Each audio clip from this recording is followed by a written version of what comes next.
शक्ति केंद्र के समस्त पदाधिकारीगण, साथ ही साथ आज के कार्यक्रम में उपस्थित मातृशक्ति और विशेष रूप से ग्राम भनसूली के इस पावन मंच पर जिनका प्रत्यक्ष और अप्रत्यक्ष योगदान रहा है, आप सभी के श्री चरणों में मेरे तरफ से हार्दिक वंदन, अभिनंदन, सादर प्रणाम। मानस शक्ति केंद्र बेल्हारी के ग्राम भनसूली में आयोजित इस कार्यक्रम में आज की जो कार्यक्रम को देख के ऐसा लगता है कि मानस गान प्रतियोगिता का आयोजन हो रहा है। पाटन तहसील को 6 भाग में बांट करके एक भाग 5वां भाग बेल्हारी है और बेल्हारी में इतनी मजबूती से आगे हमारे जितने भी पदाधिकारी आगे बढ़ रहे हैं कि आपके सामने हमारे दर्शक दीर्घ जो दिख रहे हैं वो इस बात का प्रमाण है कि यहाँ सनातन धर्म को मानने वाले, आस्था रखने वाले और आगे बढ़ाने वाले यहाँ एक सबकी पावन उपस्थिति है। मैं यही कहना चाहूँगा कि मानस गोष्ठी केवल मनोरंजन का साधन नहीं है, न इसको मनोरंजन के साधन नहीं समझना चाहिए। मानस गोष्ठी का उद्देश्य है हम सबको आगे बढ़ना है, सनातन धर्म को आगे बढ़ाना है, हमारे संगठन को मजबूती प्रदान करना है और साथ ही साथ हमारे जीवन को या जीव के जीवन में अगर धन्यता लाना है, शांति लाना है, परिवार में शांति लाना है, श्रद्धा लाना है, भक्ति लाना है और एक समाज में एक अच्छे समाज के निर्माण करना, अच्छे परिवार का निर्माण करना, अच्छे गांव का निर्माण अगर हम करना है तो इसके लिए बहुत ही सरल और सशक्त माध्यम है मानस गोष्ठी। इसी उद्देश्य को मानते हुए आज यह मानस गोष्ठी का आयोजन किया गया है।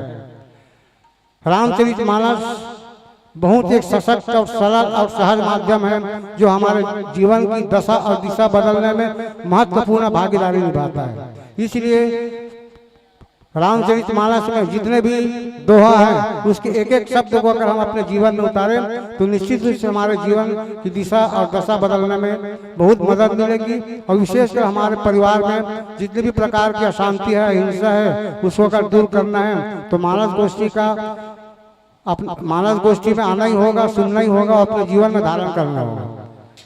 रामचरित मानस के हर जो रामचरित मानस में जो बताया गया हमारा संदेश, जीवन में संदेश है, उसके आदर्श है, उसको हम अपने जीवन में अनुसरण करें, उसको पालन करें और एक दूसरे के ऊपर ज्यादा से ज्यादा संख्या में उसको प्रचार प्रसार करें, तभी हमारी इस मानस गोष्ठी की यथार्थ संभव है।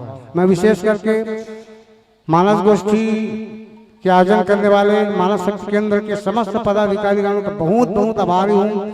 साधुवाद, अभिनंदन, स्वागत, बधाई, शुभकामनाएं और हमारे ग्राम भनसूली की जितने भी हमारे मातृशक्ति है, भाई हैं जो आज यहाँ कार्यक्रम में उपस्थित हैं। मुझे मालूम है आप सभी का एक बहुत ही अथक परिश्रम तन से भी, मन से भी, धन से भी लगा हुआ है। आप सभी को मैं तहसील मानस संघ की तरफ से हार्दिक धन्यवाद देता हूँ, बधाई देता हूँ, शुभकामनाएं देता हूँ। आपको उज्जवल भविष्य की कामना करता हूँ और दीपावली आप सभी की जीवन में खुशहाली भर के आए, इसी आशा विश्वास के साथ मैं पुनः भेड़ चंद्रागर की पूरी टीम को तहसील मानस संघ की तरफ से बहुत बहुत धन्यवाद देता हूँ। एक बात और करना चाहूँगा संक्षिप्त में कि हमारे जितने भी सातों शक्ति केंद्र है, सातों शक्ति केंद्र में मानस शक्ति केंद्र बेल्हारी एक ऐसा बेजोड़ शक्ति केंद्र है जिससे हम तहसील मानस संघ को सीखने को मिलती है। यहाँ की संगठन में मजबूती, यहाँ की व्यवस्थापन, यहाँ एक दूसरे का मान सम्मान, यहाँ एक दूसरे से ज्यादा से ज्यादा आदमियों को अपने साथ जुड़ना, ये अगर सीखना है तो हमारे तहसील मानस संघ को भी हमको बेल्हारी शक्ति केंद्र को थोड़ा नजर दौड़ानी होगी। ऐसे संत जनों का जिन्होंने कई दिनों से तन से भी, मन से भी, धन से भी इस आयोजन में अपनी भागीदारी और महत्वपूर्ण भूमिका निभाई है, ऐसे संतों का हम निश्चित रूप से पूरे तहसील मानस संघ में लाभ लेंगे और साथ ही साथ इस तरह की जो आयोजन होता है उसको हम हर गांव में करने का प्रयास करेंगे। इसी आशा विश्वास के साथ में पुनः तहसील मानस संघ पाटन की ओर से आप सभी को हार्दिक बधाई, शुभकामनाएं देते हुए मैं एक बात और करना चाहूँगा कि आप सभी के सहयोग, आप सभी के आशीर्वाद से हम एक साल के अंदर तहसील मानस संघ का भवन पाटन में बहुत जल्दी बनने जा रहा है। 20 डिसमिल का आवंटन हो गया है और हमारे जो आशीर्वाद स्वरूप हमारे नेताजी हैं, उन लोगों का भी हमको 6.5 लाख रुपये आवंटन हो गया है। ये सब आपका मेहनत का प्रयास है। आपसे और अपेक्षा करूंगा कि आने वाले समय में हम लोग और अच्छा से अच्छा काम करें और अपना खुद का भवन तहसील मानव संघ पाटन में हो, ताकि हम सभी अगर यहाँ से पाटन जाएं तो हमारे पास एक छांव हो, रहने की व्यवस्था करने की, मीटिंग की, और बहुत सारे हमारे पदाधिकारी साथ मिल के आगे बढ़ना है, काम करना है। बस पुनः आप सभी को पुनः धन्यवाद देते हुए आपने मुझे आमंत्रित किया, इतना मान सम्मान दिया, इसके लिए मैं आभारी हूँ। विशेषकर भेल चंद्राकर टीम को पूरा धन्यवाद ज्ञापित करते हुए अपनी वाणी को विराम देना चाहता हूँ। बोल लखन सिया रामचंद्र की जय। ताली बजाओ। ये तो अभी शुरुआत है, पिक्चर अभी बाकी है। हाँ, ताली तो बजाना है। और अभी हम आप सब सुनत रहे हमारे तहसील मानव संघ के श्रद्धेय अध्यक्ष आदरणीय टीकाराम साहू जी के वाणी, जो निश्चित रूप से जेकर कुशल मार्गदर्शन में तहसील मानव संघ बहुत उन्नति करत है। और ओकरे मार्गदर्शन में मानव शक्ति केंद्र बेल्हारी जो हमार बहुत प्रशंसा करी, और का प्रशंसक पात्र अभी नहीं बने हैं साहू जी, ये प्रयास है।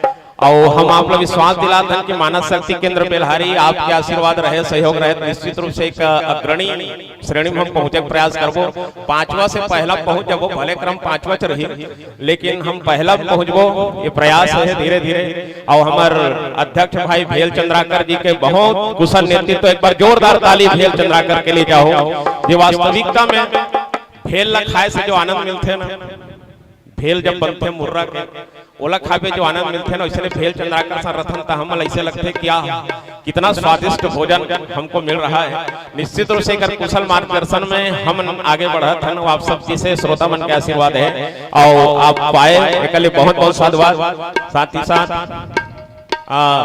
भाई कामता साहू जी उपाध्यक्ष है हमारे तहसील मानव संघ पाटन के, वो अस्वस्थ है, कुछ समय पहले थोड़ा दुर्घटनावश हाथ में फ्रैक्चर रही, लेकिन कल बात हुई तो कोनो मिल जे ही जवैया गाड़ी चलैया तो आज महाराज जी से केस, तो जेकर प्रति राम जा पर कृपा राम की होई, ता पर कृपा करई सब कोई। और वही कृपा दृष्टि के साथ हमारे बीच में कामता भैया है, साथ ही साथ तहसील मानव संघ दुर्ग के सम्मानित अध्यक्ष धनुष यादव जी भी है।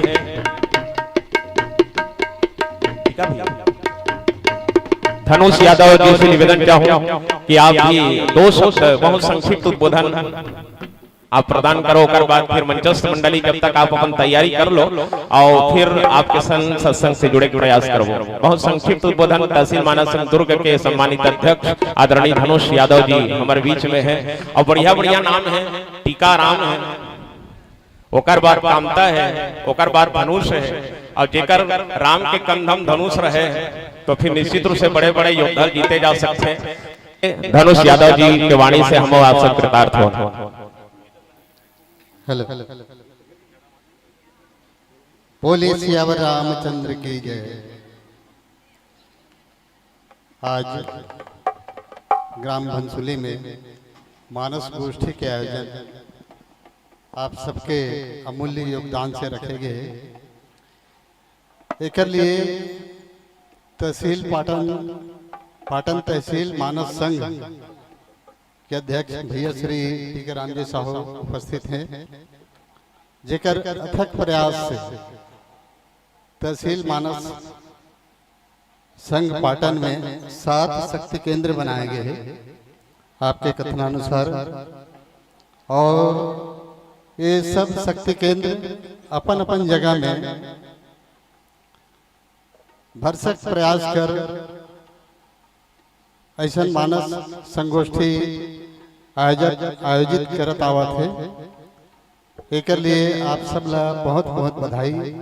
आप सब तन मन धन से सहयोग प्रदान करत हो, जेकरे फलस्वरूप ये प्रकार के मानस संगोष्ठी अन्य ग्राम में आयोजित करे जाते। एक लिए आप सब बहुत बहुत बधाई के पात्र हो। और ऐसे आयोजन में जब भी आप सब तन मन धन से सहयोग प्रदान करत आवत हो, एक लिए भी आप मतलब बहुत बहुत बधाई और ऐसने प्रयास करते रहो आगे चल के भी। ये आशा और विश्वास के साथ आप सबों के श्री चरणों में सादर शीश नमन करते हुए अपन वाणी यहीं पर विराम देता हूँ। बोलिए सियावर रामचंद्र की जय। चलिए बहुत बहुत धन्यवाद आदरणीय धनुष यादव जी आपके संक्षिप्त उद्बोधन के लिए। और मैं मंचस्थ मंडली के आदरणीय जनों से चाहूंगा कि बहुत शीघ्रता के साथ अपने वाद्य यंत्रों को ध्वनि विस्तारक यंत्रों के साथ जोड़ लीजिएगा। उपरांत यह मंच सादर समर्पित करेंगे।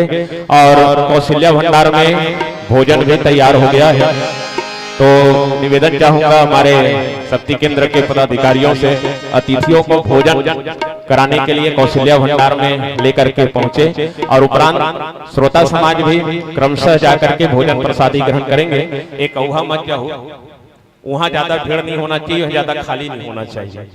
व्यवस्था दोनों तरफ रहे, यहू डांग सुनैया रहे वहू डांग खवैया रहे, दोनों काम चले। काबर की भूखे भजन न होई गोपाला, बिना खाए भजन नहीं हो सके। तो क्रम से आप लोग जाएंगे, पहले हमारे सम्मानित जो अतिथि गण आए हुए हैं बाहर से उनको भोजन प्रसाद ग्रहण करा लें। उसके बाद फिर आप सब भी क्रम से जाकर के भोजन प्रसादी ग्रहण करेंगे। धन्यवाद।